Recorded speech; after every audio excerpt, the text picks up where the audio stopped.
안녕하세요. 여러분 지식하우스입니다. 여러분은 발암물질이라는 말을 들으면 어떤 게 떠오르시나요? 담배, 가공육, 혹은 미세먼지 같은 것들 말이죠. 그런데 정확히 발암물질이 뭔지, 또 그게 어떤 과정을 거쳐서 암을 일으키는지 궁금하지 않으신가요? 오늘은 그 막연히 무서운 단어, 발암물질의 실체를 하나씩 알아보겠습니다. 먼저, 발암물질이란 말 그대로 암을 일으킬 수 있는 물질을 뜻합니다. 그런데 이건 단순히 화학물질 하나로만 설명할 수 있는 게 아닙니다. 어떤 건 우리가 숨 쉬면서 들어오고, 어떤 건 먹으면서 들어오고, 또 어떤 건 피부를 통해 흡수되기도 합니다. 그리고 이런 물질들이 우리 몸의 세포 속 유전자를 손상시키거나 세포 분열 과정을 교란시켜서 암세포가 생기게 하는 겁니다. 세계보건기구 산하의 국제암연구소 IARC에서는 발암물질을 위험도에 따라 1군부터 4군까지 나눠서 분류하고 있습니다. 1군은 사람에게 확실히 발암성이 있는 물질로 담배 연기나 석면, 디젤 배기가스, 알코올 같은 게 포함됩니다. 2A 군은 사람에게 발암 가능성이 높은 물질, 예를 들어 적색육이나 고온에서 조리된 음식, 일부 농약 성분들이 여기에 해당됩니다. 2B군은 가능성이 있는 물질이고 3군은 현재로선 근거가 불충분한 물질이고 마지막 4군은 발암성이 없는 것으로 보이는 물질입니다.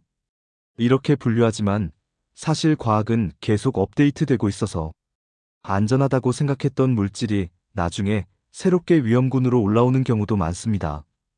그럼 발암물질은 어떤 경로로 우리 몸에 들어올까요? 크게 세 가지로 나눌 수 있습니다. 첫 번째는 흡입입니다. 담배 연기, 미세먼지, 석면, 디젤 배기가스 같은 것들이 대표적입니다. 폐로 들어와 세포 DNA를 직접 손상시키거나 염증을 일으켜 암으로 발전할 수 있습니다. 두 번째는 섭취입니다. 우리가 먹는 음식에도 발암물질이 숨어 있을 수 있습니다. 예를 들어 가공육에 들어가는 아질산염, 숯불에 그을린 고기에서 생기는 벤조피렌, 오래된 식품에 생기는 곰팡이 독소 아플라톡신 같은 것들입니다. 세 번째는 피부 흡수입니다. 농약, 벤젠, 중금속, 일부 화장품 원료처럼 피부로 흡수되는 화학물질이 시간이 지나 체내에서 대사되며 변형돼 암을 유발할 수 있습니다. 그런데 얘기를 듣다 보면 이런 생각 들지 않나요? 예전엔 생선 굽는 연기 마시면 안 좋다고 했는데 요즘은 환기 시스템도 좋고 환풍기도 잘 발달해 있는데 그럼 지금도 위험할까요? 좋은 질문입니다. 실제로 생선이나 고기를 구울 때 나오는 연기 속에는 벤조피렌 같은 발암물질이 포함되어 있습니다.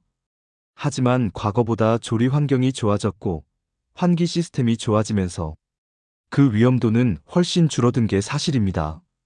즉, 위험물질 자체는 존재하지만 노출되는 양이 줄었다라고 보는 게 맞습니다. 창문을 열고 환풍기를 틀고 오래 연기 속에 머물지 않는 것만으로도 위험은 크게 낮출 수 있습니다. 결국 발암물질의 위험은 얼마나 자주, 얼마나 오랫동안, 얼마나 높은 농도로 노출되느냐의 문제입니다. 여기서 또 하나 궁금한 게 있습니다. 어떤 할아버지는 평생 술, 담배 하셨는데 90세까지 멀쩡하게 사셨잖아요. 그럼 발암물질 얘기는 너무 과장된 거 아닌가? 이건 정말 많은 사람들이 하는 질문입니다. 실제로 그런 사례 많습니다. 하지만 이건 예외가 아니라 유전적 요인과 체질의 차이 때문입니다. 사람마다 DNA 복구 능력과 해독 효소의 활성도가 다릅니다.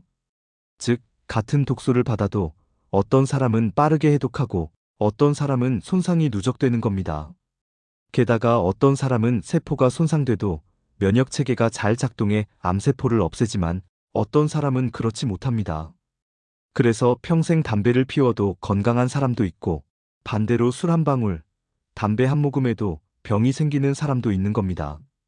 요약하자면 운이 아니라 유전과 환경의 복합작용입니다. 또 하나 중요한 건 발암물질은 단 한 번의 노출보다 지속적이고 누적된 노출이 훨씬 위험하다는 점입니다. 예를 들어 담배 한두 개비로 바로 폐암이 생기진 않지만 매일 흡연을 이어가면 세포가 회복할 시간을 잃고 돌연변이가 쌓이게 됩니다. 마찬가지로 매일 탄 고기를 먹거나 가공육을 자주 섭취하는 것도 장기적으로는 위험 요인이 됩니다.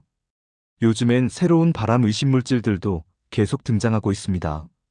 PFAS라고 불리는 영원한 화학 물질은 프라이팬 코팅제, 방수 의류, 화장품 등에 들어가는데 한번 몸에 들어오면 거의 배출되지 않아 전 세계적으로 논란이 큽니다.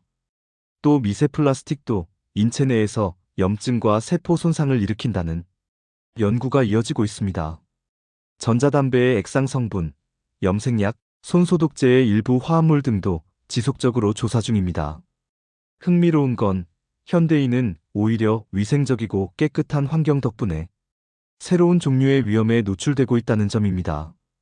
인공향료, 세정제, 코팅제, 편리한 생활용품들 속에도 미량의 화학물질이 포함되어 있고 이게 장기적으로 쌓이면서 또 다른 위험을 만듭니다. 결국 편리함과 건강 사이의 균형이 필요한 시대입니다. 그렇다면 발암물질을 완전히 피할 수 있을까요?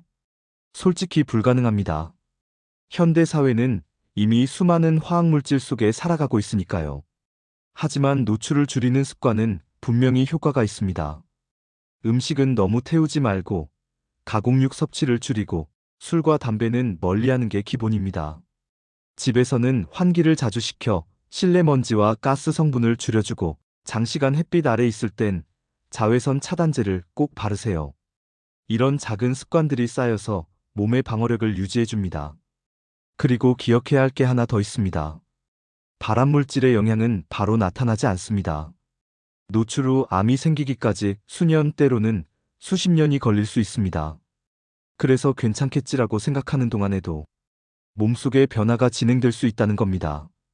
암은 하루아침에 생기지 않지만 예방은 매일의 선택에서 시작됩니다. 마지막으로 균형 잡힌 시각도 중요합니다. 요즘 인터넷을 보면 이건 바람이다, 저건 독이다 하는 정보가 넘쳐나지만 모든 걸 무조건 두려워할 필요는 없습니다. 과학적으로 근거가 명확한 위험과 아직 추정 단계의 위험은 구분해야 합니다. 불안을 키우기보다 정확히 알고 현명하게 피하는 것, 그게 진짜 건강한 태도입니다. 오늘은 발암물질이 어떻게 암을 일으키는지, 어떤 경로로 우리 몸에 들어오고 우리가 일상에서 어떻게 줄일 수 있는지를 알아봤습니다. 발암물질은 무서운 존재이지만 동시에 우리가 충분히 관리할 수 있는 위험이기도 합니다. 매일의 습관이 결국 암의 방향을 바꾸니까요. 발암물질 없는 세상은 아마 없을 겁니다. 하지만 우리가 얼마나 알고 얼마나 조심하느냐에 따라 결과는 달라집니다. 완벽하게 피할 순 없어도 조금 더 알고 선택하는 습관이 결국 내 몸을 지키는 힘입니다. 오늘 내용이 도움이 되셨다면 구독과 좋아요 잊지 마세요. 지식하우스는 앞으로도 여러분이 궁금해하는 건강과 과학의 이야기를 쉽고 정확하게 전해드리겠습니다. 감사합니다.